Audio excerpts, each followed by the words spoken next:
Yo tout le monde, c'est Tyner. Aujourd'hui on se retrouve sur une vidéo sur un déballage et un avis sur mon achat. Donc comme on peut voir, c'est un déballage d'iPod, enfin d'iPad.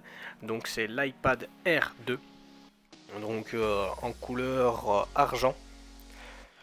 Donc voilà, la boîte est blanche, hein, normal, donc là iPad Air, ils disent pas le 2, mais au moins on peut savoir si c'est un 1 ou un... Enfin on peut savoir si c'est un R, si c'est un iPad normal, de première génération ou autre. Et on peut voir le petit logo de la pomme. Donc derrière on a un peu les spécifications, donc moi je vais pas trop le montrer. Ici on peut voir un peu le design de l'appareil. Donc on va l'ouvrir sans tarder. Donc le voilà. Et il est blanc de ce côté là et argent donc de l'autre côté. C'est vraiment une très belle couleur, hein. Moi j'en suis pas déçu de la couleur. Sinon on avait or et gris sidéral. Donc moi j'ai préféré argent. Donc on va juste le mettre de côté pour le moment. Donc après nous avons donc le petit chargeur. Un petit chargeur qui est vraiment très cool en fait. Samsung ou autres HTC ne font pas ce genre de truc. C'est que ça se démonte. Et voilà, ça c'est une prise française, hein, tout le monde la connaît. À mon avis, sur le site d'Apple, la moyen d'avoir une prise américaine, une prise suisse, allemande, enfin tous les autres pays qui n'ont pas ce format-là pour les prises électriques. Donc ça c'est vraiment un petit plus chez Apple. C'est que vraiment l'iPad, vous pouvez vous le trimballer un peu partout. Enfin, ou même la prise, hein, par exemple, la prise elle est compatible avec Samsung, hein, vous mettez juste votre prise USB là, et ça peut charger aussi votre Samsung ou autre, hein, donc, enfin, c'est vraiment, la prise est vraiment très cool par rapport à chez Samsung ou autres qui n'ont pas fait ce genre de style. Je voulais vous le comparer avec celui-là, qui est pareil, un chargeur de chez Apple, donc celui-là j'avais sur l'iPhone 3GS, si je me trompe pas, oui c'est ça. Donc voilà, il a un peu quelques années, l'iPhone 3GS, hein, après il est compatible aussi là avec l'iPhone 4, celui-là, l'iPhone 4S et tout ce qui est en dessous du 3GS, il me semble qu'ils avaient ce petit chargeur là, donc à partir de celui-là, je sais pas, peut-être, celui-là il vient peut-être que à partir de l'iPhone, enfin de l'iPad, enfin voilà. Niveau poids, celui-là est vraiment plus léger par rapport à l'autre. Bon après on peut voir que celui-là est un peu plus lourd et un peu plus grand aussi en taille. Il a pris un peu pas mal de poids on va dire. Mais je pense que c'est parce qu'il doit charger pour charger l'iPad il lui faut plus de puissance, plus de tout et puis voilà. Donc on va pas s'attarder sur les chargeurs, hein, c'est pas trop le but de la vidéo. On va passer maintenant au câble, hein, donc le câble Lightning, hein, normal, basique pour à partir de l'iPhone 5 si je me trompe pas. Donc voilà. Bon, l'USB on s'en fout, c'est connu, hein. Le câble fait 1,5 m je crois, hein, il est assez grand quand même, et ça j'en suis très cool, très satisfait. Après, donc voilà pour l'embout. Ce que je trouve bien sur cet embout, c'est par exemple la nuit, vous voulez charger votre appareil, voilà, hop, vous n'avez pas forcément de sens par rapport au câble basique micro normal, hein, basique, hein, c'est vraiment très cool ça par contre. C'est que n'a pas de sens quoi, vous rentrez de soir, vous voyez pas, vous avez pas de lumière, hop, vous pouvez le mettre dans n'importe quel sens, que si vous mettez un câble, je sais, Android, de tout appareil Android, vous avez un sens, et ça c'est chiant, vous vous trompez, il faut le retourner, après essayer de retrouver le trou, et puis voilà. Donc ça c'est chiant. Donc on va mettre tout ça de côté. Hop. Ça, ici. Après, je voulais vous dire que voilà, je me suis aussi acheté une petite coque housse pour la protection, hein, parce que bien sûr pour un appareil à ce prix là il faut surtout pas l'éviter de l'avoir, parce que ça vaut vraiment le coup d'avoir la petite housse quoi. Donc voilà la petite marque, hein, Komo, je sais pas trop si ça se dit comme ça doit être chinois, mais bon, moi j'utilise vraiment sur l'appareil, il est toujours mis dessus, à part là pour le déballage.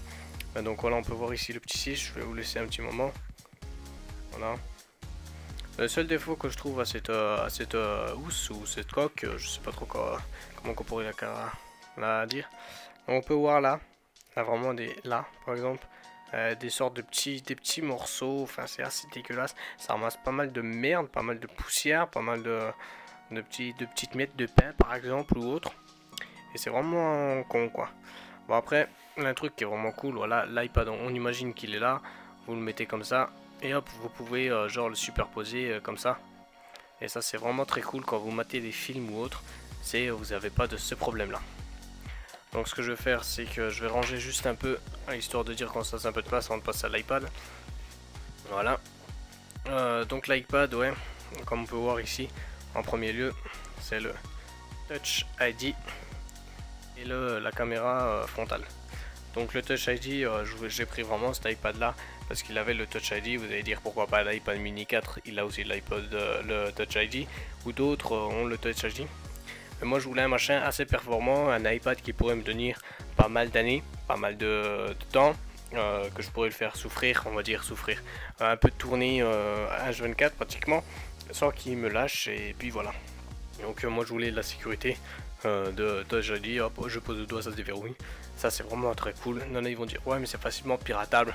Ouais, je suis d'accord avec toi, mais faut vraiment s'y connaître. Par exemple, ta famille ne pourra pas, à part si dans ta famille il y a des informaticiens ou des gens qui travaillent chez Apple ou autre, pour pouvoir te le pirater, ou qu'ils ont là la petite puce à l'oreille de pouvoir te le craquer. Donc voilà, du côté droit on peut voir un micro. Donc le son de micro est assez correct, hein, mais bon c'est pas un micro qu'on branche, micro de studio ou autre, donc la qualité est bof, mais ça passe quoi, pour cet appareil ça passe encore.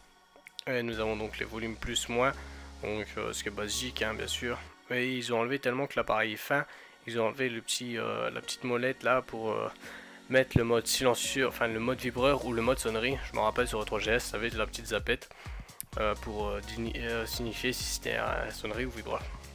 Donc après de l'autre côté, le côté gauche, il n'y a rien. Je sais plus si c'est le côté gauche ou le côté droit. Quand c'est la version cellulaire, vous pouvez mettre la carte SIM, là le slot pour la carte SIM. Donc derrière, nous avons donc la caméra extérieure. C'est bonne qualité de près, mais de loin, je me suis amusé à faire un zoom. La qualité est vraiment dégueulasse. Les pixels sont vraiment moches. Enfin, on voit rien par rapport à mon téléphone. J'ai pris la même photo, la même distance. Peut-être un peu moins de zoom et la qualité était largement plus jolie.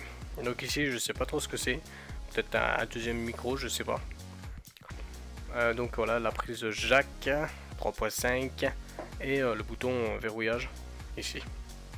Donc voilà, en argent il est vraiment très joli. Il a deux enceintes stéréo et ça c'est vraiment cool. Il y a des rumeurs qui disent que quand on met de la musique et que l'appareil est posé plat, ça peut faire vibrer l'appareil et tout. Je ne sais pas, j'ai pas trop testé vu que j'ai toujours la coque. Donc voilà. Tellement il crache. Enfin moi des fois j'ai mes mains, voilà, comme ça je joue et j'ai mes mains sur les enceintes. Donc ce qui fait qu'après ça vibre un peu la main et on sent un peu, on sent la parole ou le bruit qui passe par là. Et on va pas dire c'est affreux, mais c'est pas forcément bien confortable selon ce qu'on fait avec.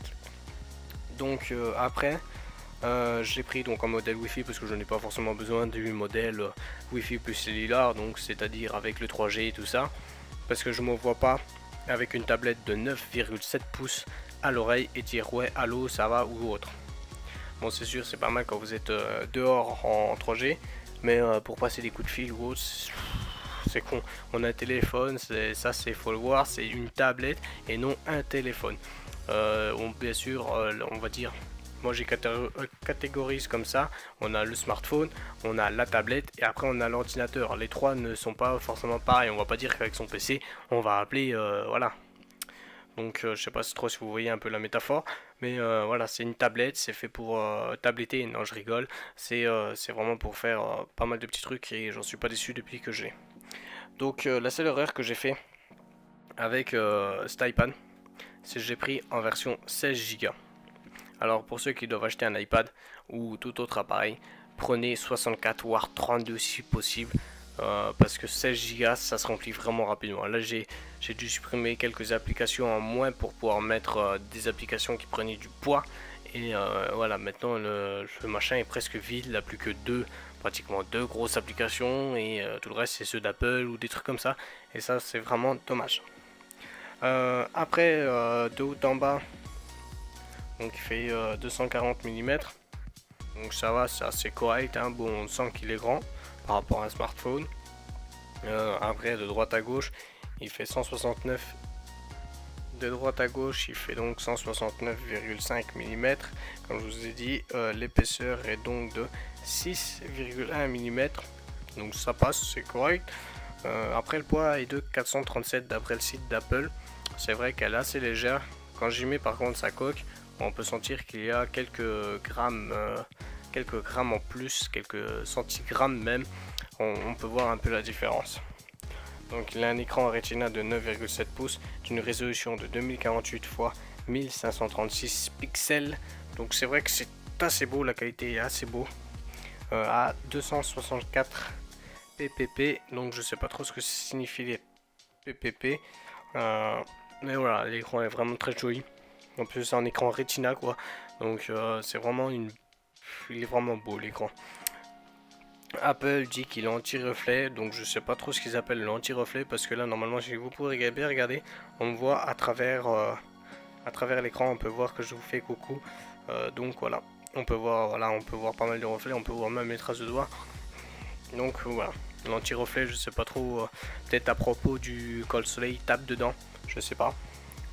Mais voilà, moi je m'amuse pas à sortir avec la machine dehors sous le soleil et à changer à chaque fois la luminosité ou pas. Donc il a un processeur A8X, donc c'est vraiment très cool. L'iPad mini 4 a le processeur A8, donc un peu moins performant, un peu moins gourmand niveau batterie, j'en parlerai après la batterie. La carte graphique, donc le GPU il me semble, c'est le M8. Donc ça va, hein, je joue à Alpha Suite Carbone, je crois c'est ça, ou Airborne qui s'appelle. Je vous montrerai peut-être après l'application. C'est vrai qu'il bug pas par rapport à mon smartphone qui commence à prendre de l'âge, commence à bugger. Malheureusement, il faudra que je le change. Donc maintenant, passons à la qualité de l'appareil photo. Donc l'appareil photo avant, donc l'appareil photo FaceTime est de 1,2 mégapixels. Bon, ça passe, mais faut vraiment avoir de la lumière à côté quand vous faites des FaceTime, des Skype ou autre, pour une meilleure vision de votre ami qui vous regarde. La caméra arrière est de 8 mégapixels. Donc comme je vous ai dit, selon si on est près ou loin, ça passe, mais après voilà, c'est moche quoi. Donc après pour la batterie, 10 heures. Apple estime 10 heures de batterie pour le web et quand vous regardez des vidéos en même temps. Donc 10 heures de batterie. Moi je tiens à préciser que l'iPad généralement j'utilise le soir vers 19 h jusqu'à 22 h selon la semaine ou le week-end. Et je fais du YouTube, enfin je regarde des vidéos avec, je vais sur le web, je regarde mes mails, je réponds à les messages si j'en ai, je fais des fois des FaceTime.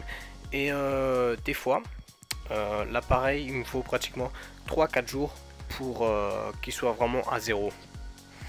Donc là voilà, aujourd'hui par exemple j'ai un peu utilisé, voilà, je suis à 96, je sais pas trop, voilà 96. Donc vraiment, moi je trouve qu'il tient vraiment bien la batterie par rapport à mon Galaxy qui commence donc bien sûr à se faire vieux et voilà, il perd pas mal de batterie. Mais celui-là, ouais, j'ai pu le tenir au moins 4 jours sans le recharger et voilà quoi, on peut vraiment bien s'en servir. Après pour les 10 heures de web et de vidéo, peut-être, je sais pas, je regarde pas 10 heures de web ni de vidéo, je fais autre chose avec, donc je ne peux pas forcément vous dire. Mais ouais, vous pouvez facilement le tenir une journée, voire 2 jours en utilisation normale, avec un peu de vidéo et tout ça, facilement 2 jours. Donc voilà, c'est un peu tout ce que je peux vous dire sur les caractéristiques. Je vais juste vous montrer le jeu. Donc voilà, le Touch ID, hop, le jeu, donc voilà, il est ici. Alpha 8, voilà. Je vais essayer de faire le... Voilà. Allez, tu l'as pris là. Voilà. Donc voilà, c'est ce jeu là que je joue et il bug vraiment pas. J'ai donc GarageBand aussi. Et c'est vrai qu'il bug pas beaucoup. Enfin, j'ai pas trop vu que bugger en fait. Je jouais même Angry Shark, un jeu de requin et de poisson. Il buguait pas, je jouais à Boom Beach dessus, il avait pas de bug. Donc voilà, l'écran est assez joli. Hein, bon, comme ça là, il reflète toujours, mais l'écran est vraiment très joli. Moi, j'en suis pas très déçu de ce niveau là quoi. Donc mon avis sur mon 1 mois ou voire bientôt 2 mois d'utilisation, c'est que j'en suis vraiment pas déçu. Vous avez de l'argent, vous voulez une tablette. Moi je voulais une tablette, je me suis dit il faudra que je m'achète un iPod si je m'achète une tablette Android. Donc ça sert à rien, autant faire tout en un. Donc je me suis acheté, je voulais un Apple. Je me suis donc acheté une tablette Apple et donc elle est chez Apple. Donc ça m'arrangeait très bien, j'ai fait 2 en 1 et j'en suis très content. Je fais pas mal de trucs avec, je suis sur Facebook, YouTube, Skype, Twitter, je fais pas mal de trucs avec, le web, tout ça. Et c'est vrai que depuis que je l'ai, le téléphone, je l'utilise moins, largement moins, à part quand je suis en cours ou autre, que je vois que le téléphone. Et j'utilise beaucoup plus la tablette par rapport au PC. Quand je peux utiliser la tablette pour aller sur Facebook ou autre, je l'utilise, j'évite d'utiliser le PC. Bon après c'est sûr ça peut pas trop forcément remplacer un PC, on peut pas avoir Photoshop, faut le payer je crois. On peut pas forcément faire du Sony Vegas, des rendus ou autre dessus. Enfin des rendus assez complets. Non, on peut faire des rendus, mais vraiment très petits. Donc c'était pas trop mon but. Donc voilà, c'est à peu près tout ce que j'ai à dire sur cet appareil. Si vous avez des questions, n'hésitez pas. Je vais y répondre dans les 48 heures qui suivent. Je réponds assez rapidement. Et voilà. N'hésitez pas à vous abonner. Si j'oublie un truc sur cet appareil, ceux qui l'ont ou ceux qui s'y connaissent un peu plus en Apple, n'hésitez pas à me le dire en commentaire ou en message privé pour un peu ma culture générale sur cet appareil. Et voilà. Je vous dis salut à tous et à la prochaine pour la prochaine vidéo. Bye!